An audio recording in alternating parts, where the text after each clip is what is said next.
Hello, Sunshines, and welcome to deValiante Plays Astrologaster by Nyam Nyam. This game was part of Ichio's Mundo for Racial Justice and Equality. If you would like to play the game for yourself, check out the links in the description below. Are you fascinated by the stars and medieval medicine? Then this historical visual novel is for you. Now, without further ado, let's get started. Warning. This video features talk of medical advice that should in no way be used unless prescribed by a licensed medical professional. This game is just for fun and historical education purposes only. Discretion is advised. Here comes a beauty dark and light. Her hair does shine, her eyes are bright. A damsel formed for man's delight. Ew. Oh, she is quite a lady. Oh. Oh, she is quite a lady. Is he gonna become like a womanizer? Good day to you, sir. I am Amelia Bassano of Bishopsgate, here for my consultation. Welcome, Mistress Bassano. Bassano. 'Tis an Italian name, is it not? Aye, it is, sir. Though I was born in London, my family are from Venice. They did come to London to gain employment as musicians at the royal court. Ah, I know one of your countrymen, Riccardo Ferraro, another one of my querents. Mayhap you know him? He hails from Venice, too. No, sir, I do not know him. Venice is a large city, and as such, 'tis home to many thousands of men. And as I did mention, I was born in London. Aye, of course. Mayhap we turn our thoughts to what brings you hither this day. Have you a question for me? Aye, sir, I wish to know what afflicts me, for my belly does begin to swell, and lately I oft find myself chundering after meals. You're pregnant. Swollen abdomen and involuntary upward purging. Well, now, let us consult the stars to judge the cause of these troubles. What is ailing Mistress Amelia Bassano?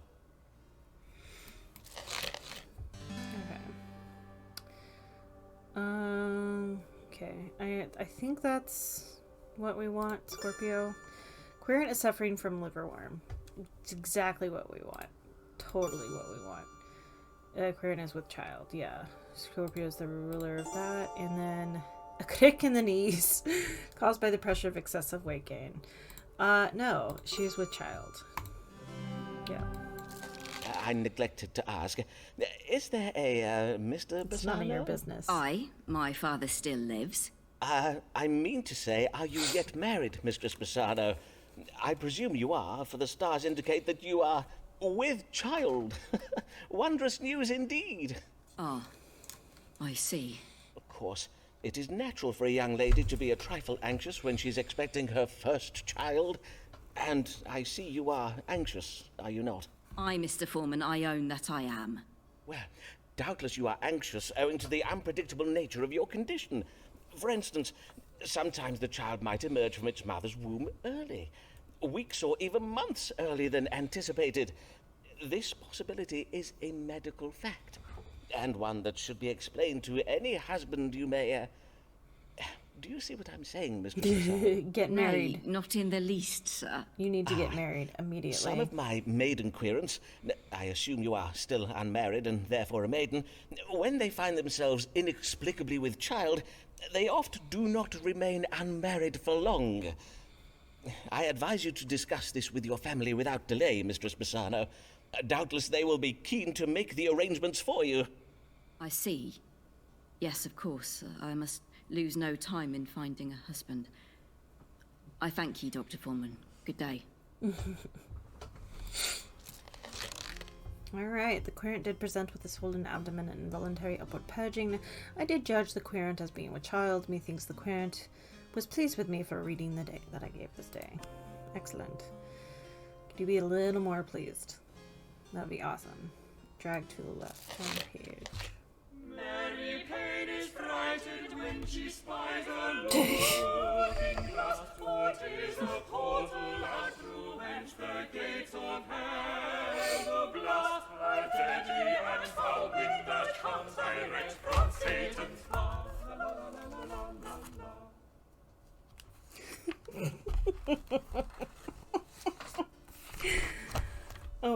God. Blessed morrow to you, Dr. Foreman. I am Mary Payne of 4th Street in Lambeth, and come to seek your counsel about my neighbours. Good morrow, Mistress Payne, and well met. What trouble do your neighbours give you? They play their lutes into the night, perchance? Mayhap a neighbour has cast a malignant spell upon your cabbages. Why, sir, 'tis no trifling matter. Indeed, 'tis a matter of grave importance. Doubtless you do know we have a Catholic living on 4th Street. A woman by the name of Avis Allen. Yes. I did hear tell that Mistress Allen subscribes to the Romish faith. But 'tis no crime to be a Catholic, is it, madam? At least, not at present. Aye, but harbouring a Jesuit priest is, Dr. Foreman. These evenings past, I have spied a man sneaking in and out of the Allens' house. Was 'Tis it my you? reckoning the man is a priest who is going hither and thither all over Lambeth to perform the Catholic Mass and take confessions. Doubtless Mr. Allen is hiding him in one of those little cupboards. You mean to say you think Mr. Allen has installed a priest hole in his house? A secret room hidden behind the wood panelling of a wall? Indeed, I do. I am certain that he has such a hole, and that a priest is going in and out of Mr. Allen's hole from dusk till dawn. Verily? How troubling. But surely you are mistaken, madam, for under the cover of darkness, how can you be sure the man you did spy was not Mr. Allen himself? Nay, 'twas not Mr. Allen. Mr. Allen is a fine, tall figure of a man, whereas the figure I did spy was very narrow and malformed in appearance. A scrawny little imp of a man he was. Kind of I like you. see. No, you must not think me intolerant, Dr. Foreman. If Mistress Allen must cling to her idolatrous backward beliefs, 'tis her own affair, and I have no wish to cause trouble for the Allens. And 'tis true that Mistress Allen does now attend church on Sundays and takes the English sacrament just as she ought to. But we residents of 4th Street are decent English folk. We will not abide an agent of Rome sneaking around our neighbourhood, muttering incantations in some devilish foreign tongue. I think you mean Latin, madam. But before I act upon my suspicions, I think it wise to know if there be any truth in them. Then let us see what the stars can tell us. Who is this mysterious stranger, and why does he frequent the Allen's house late at night? I have an idea of who it could be. Alright. The man Mistress Payne saw harbors cruel intentions towards the Allen's household goods and possessions. Okay. Mistress Payne will die suddenly, mayhap before the end of this consultation. Narrow and malformed, a scrawny little imp of a man.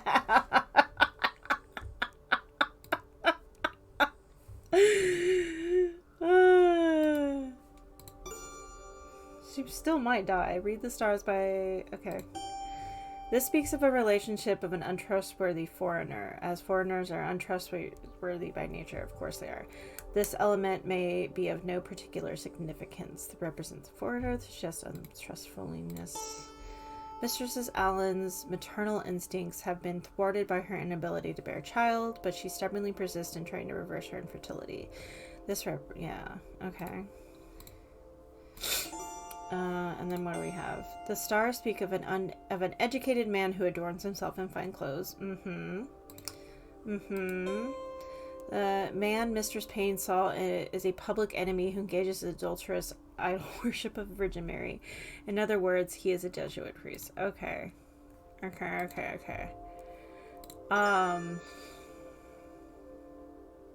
The thing is, like, I don't think I think the only possession, air quotes, is, Foreman is after Avis as, like, I mean, they are having an affair. And then relationships and unborn children. So this one speaks of a relationship of an untrustworthy foreigner. And, ooh, this one's hard. Because it has nothing to do with the Jesuit priest. I guarantee it. It has everything to do with him. But I don't think he would admit that. So... let's say it's this one.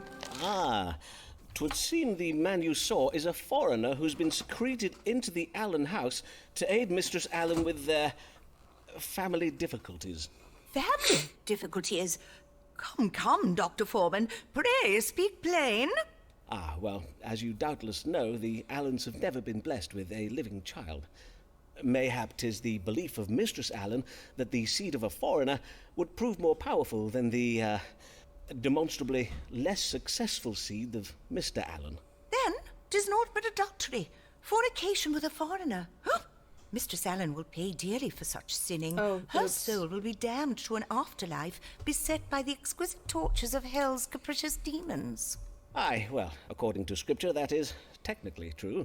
But to harbour a Jesuit priest is a far greater evil.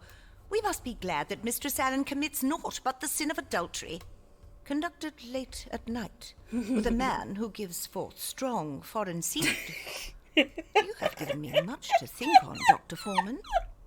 Blessed day. I am glad to have been of service, Mistress Payne. Just air out all of her dirty laundry for everybody to see. Why not? Let's go. Come on, let's do this. Just tell everybody that she's having an affair. But not with me, of course not. Not with me. Absolutely. The querent did wish to know whether her neighbours, the Allens, are illegally hiding a Jesuit priest. I did tell the querent that the man she took for a priest is a foreigner who is helping Avis Allen conceive a child. Methinks the querent was pleased with me for the reading I gave this day. Can be a little more pleased. Hey, look. Does rock a continental frock when Ferraro does rock a continental frock when his Italian flair features on facial hair. 'Tis Ferraro.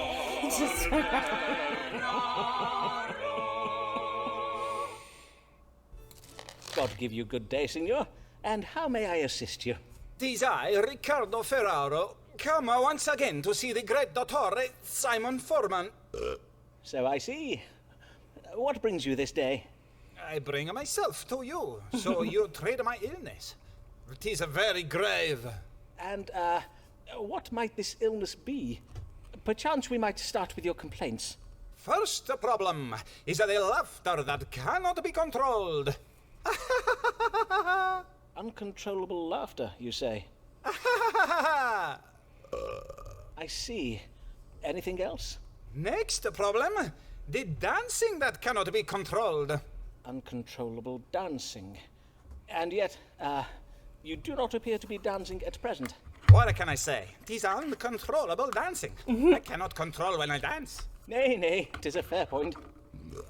Doubtless my disease, whatever it may be, is very rare and very difficult to diagnose. But of course, if it be beyond your medical understanding... Let me assure you, signor, that whatever is said of us on the continent, the learning of we English doctors is unparalleled. There is no better medical care to be had than in London. Now, let us see whether the stars may tell us something of your unusual and troubling illness. Okay. Oops. Alright, so we got Aquarius. Pharaoh has been bitten by a tarantula on one of his ankles. Tarantula venom causes the victim to laugh, sing, or dance uncontrollably, while also provoking an acute loathing of music. Weird. I don't think it's that. Is suffering from colic, a disease that occasional abdominal pain, belching, and bloating of the stomach. That sounds more... yeah. Have you come into contact with a tarantula recently? Sounds to me like you're experiencing pain in your stomach. But how did you know this? Indeed, methinks you are stricken with a bout of colic.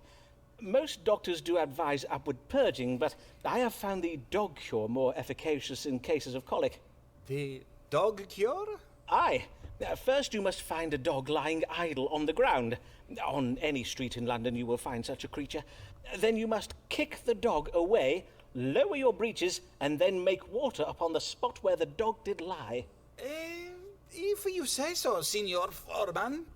If we were not on English soil, of course, I would have said you were bitten by a tarantula. But there be no such spiders in England. Our weather is much too cold for them. Indeed, only an overqualified quack who draws his medical knowledge from books alone would think such a diagnosis appropriate in this case. Indeed. Most ludicrous. And in truth, the laughing and dancing you are troubled with may doubtless be attributed to your hot-blooded Latin temperament. Doubtless you speak it true, eh? 'Tis but a symptom of my hot Venetian blood. Ricardo Ferraro bids you good Maybe day. it is a tarantula. Did I get that wrong? Oh. Querent did present with uncontrollable laughter and dancing. I did diagnose a bout of colic. Yes, please. Okay. Surprisingly, was it a tarantula? Why does this lady feel confined? Mayhap the world is too unkind. Nay, doctor, medicate her mind. Pray cure this comely lady. Pray cure this comely lady.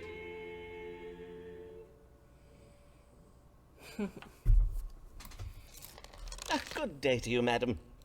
Yes. Good day, Mr. Foreman.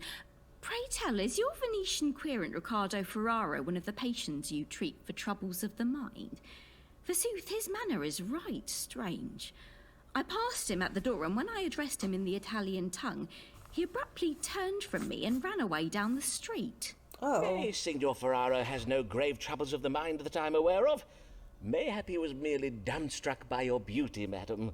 Dr. Foreman, a man is rarely struck dumb by a woman's beauty. Indeed, 'tis quite the reverse. He is oft rendered all the more loquacious, plaguing her with ill-formed metaphors he believes are compliments, and with hasty declarations and invitations she has neither sought nor invited. Quite.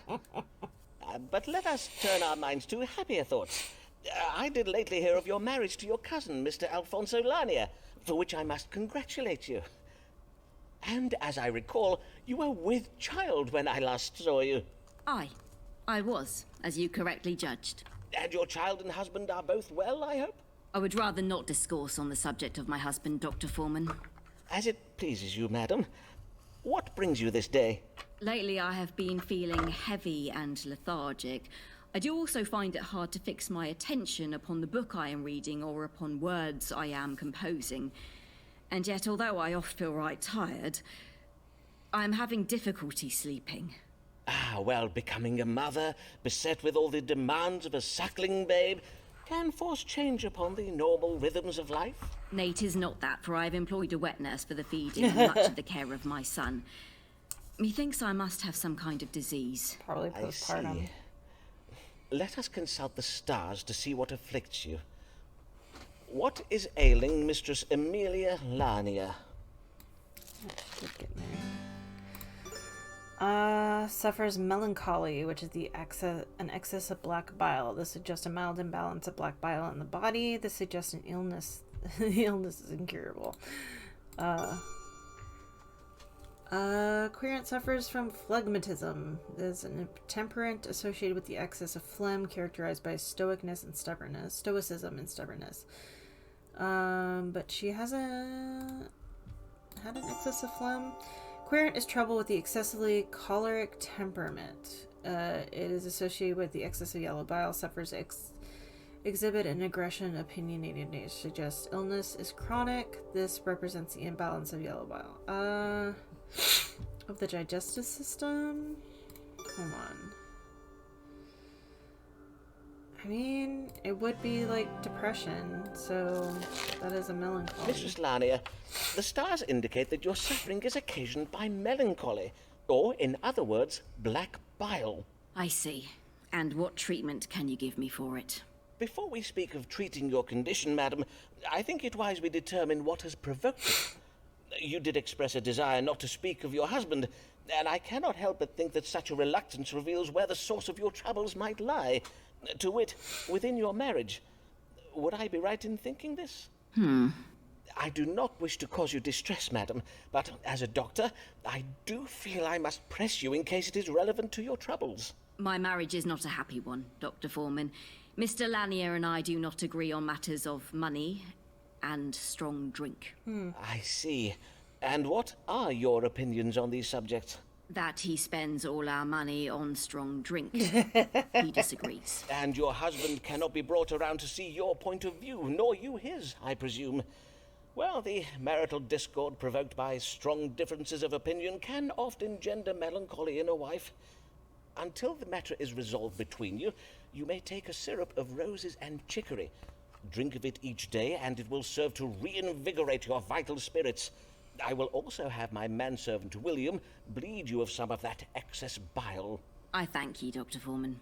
William, come hither and bleed Mistress Lanier.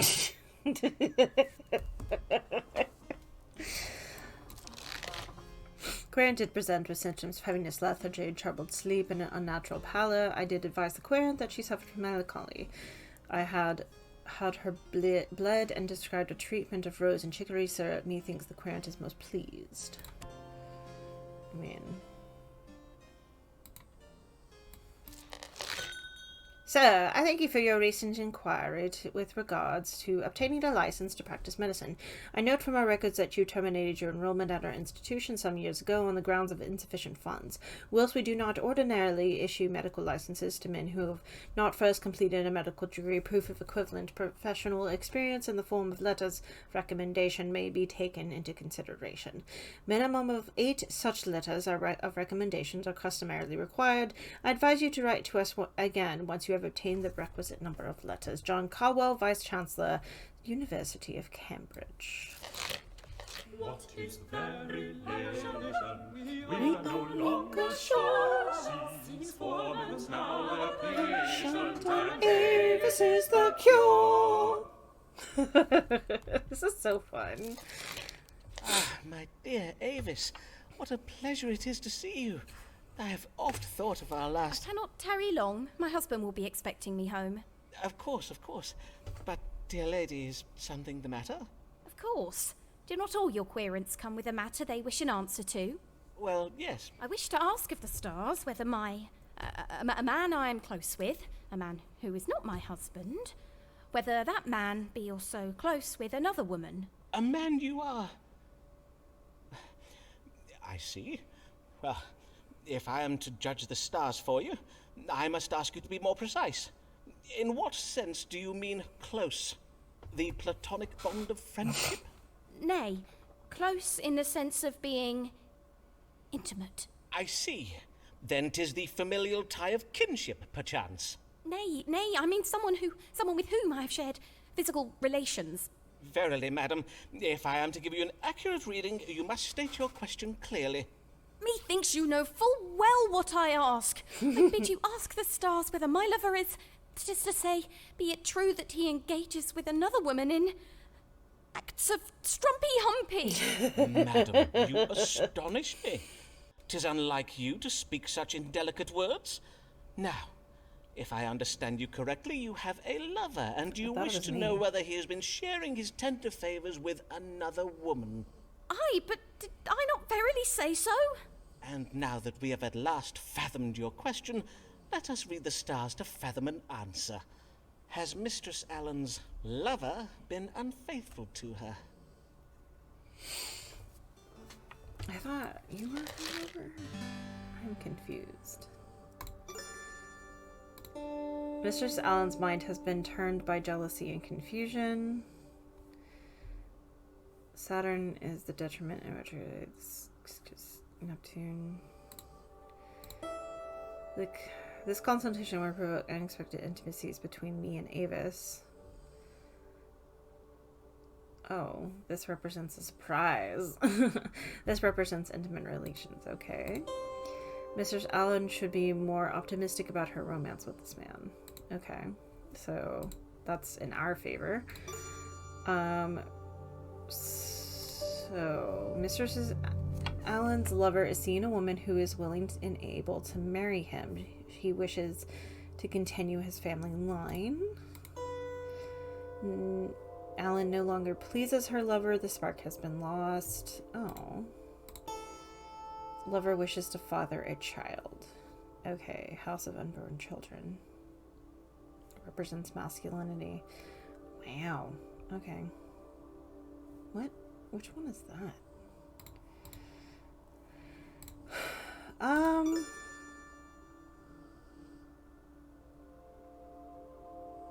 I want to say it's this one, because the other one just like would put her in a bad mood.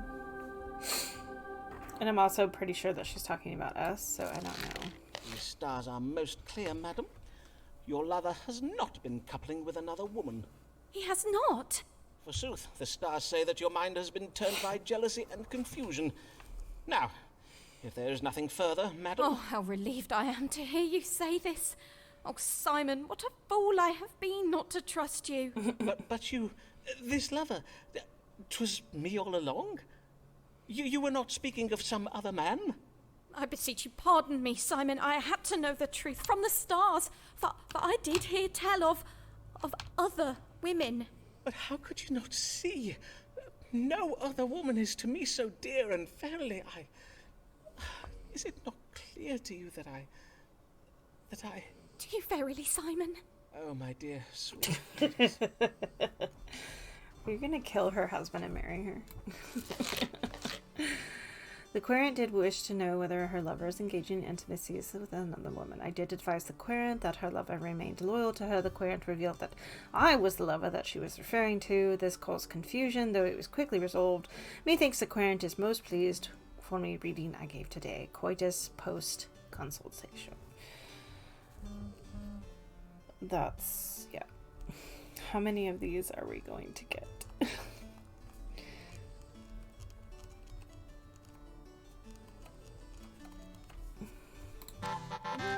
Oh, I received a letter of recommendation. I need 7 more, because I know how to count.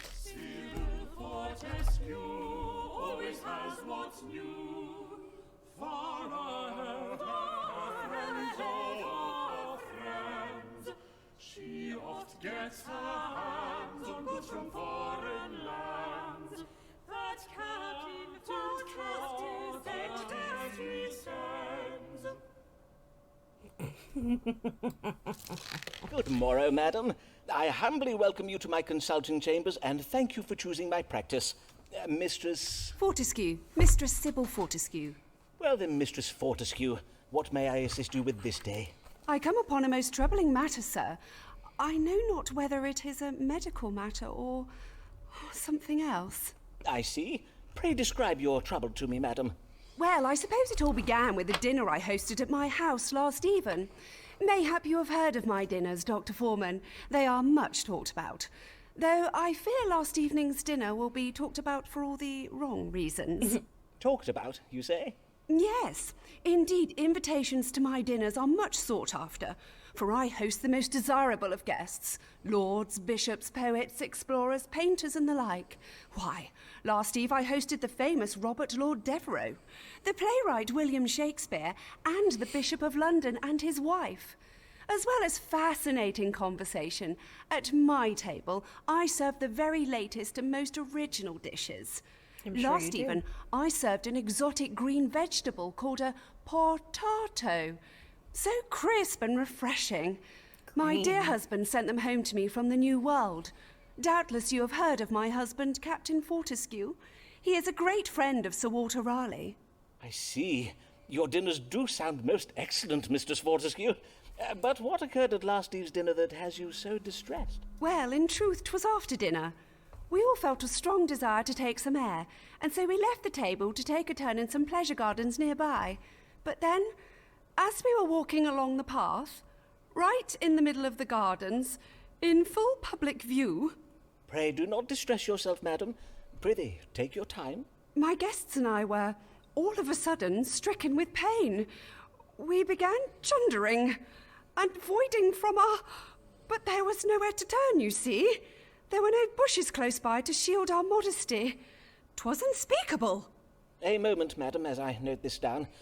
Abdominal pain and simultaneous upward and downward purging of a most sudden and violent nature. Now, let us see how these stars explain this most distressing and unsavoury event. What troubled Mistress Sybil Fortescue and her guests last eve? Potatoes. It was the green potatoes. My guess. Now we're stricken. Evil digestion. Definitely evil digestion. Chili cold. No. And wandering hands. Pretty sure it was her guests were troubled by evil digestion. And it was feather potatoes. I think you said the New World vegetables you dined upon were green in colour, did you not? And you described them as crisp and refreshing, I think. I take it then that you served them to your guests green and raw? Yes, indeed. Most of the potatoes my husband sent me were full, dull and unhealthsome in appearance. Hence I served only the green ones. Oof. I had my cook cut them in such a way as to resemble roses. 'Tis the way I oft serve my apples. Ah, then your trouble was a severe case of evil digestion. I have read that these vegetables can be noxious if they turn green. Oh, my days! You mean I poisoned my guests? Yes. In a manner of speaking, aye. But worry not, madam, for the suffering was but temporary. Indeed, it does sound as if the bodies of your guests were most comprehensively purged of the poison. However, in future, be sure to cook the potatoes until they are soft, and pray do not eat the ones that have turned green. As God shall mend me. What a shameful affair this has been. I shall go home and, well, I shall write to my husband and ask that he includes cooking instructions with the next gift of food that he sends me. I thank ye and bid ye good day, Dr. Foreman. Alright, the querent did present with systems both upward and downward involuntary purging, abdominal pain, and a fever. I did diagnose evil digestion provoked by the consumption of raw green potatoes.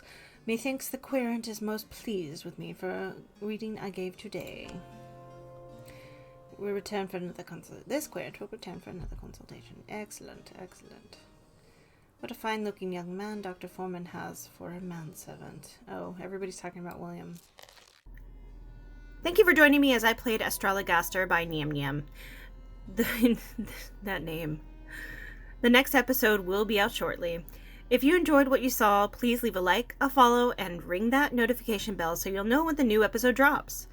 Also, don't forget to check out the link to the completely free Discord server to chat about games and whatever else is on your mind. Let's keep the comments chill so no hate or spoilers, as I'm not above removing these comments and the people who make them. That's all for now, folks, and I'll see you next time.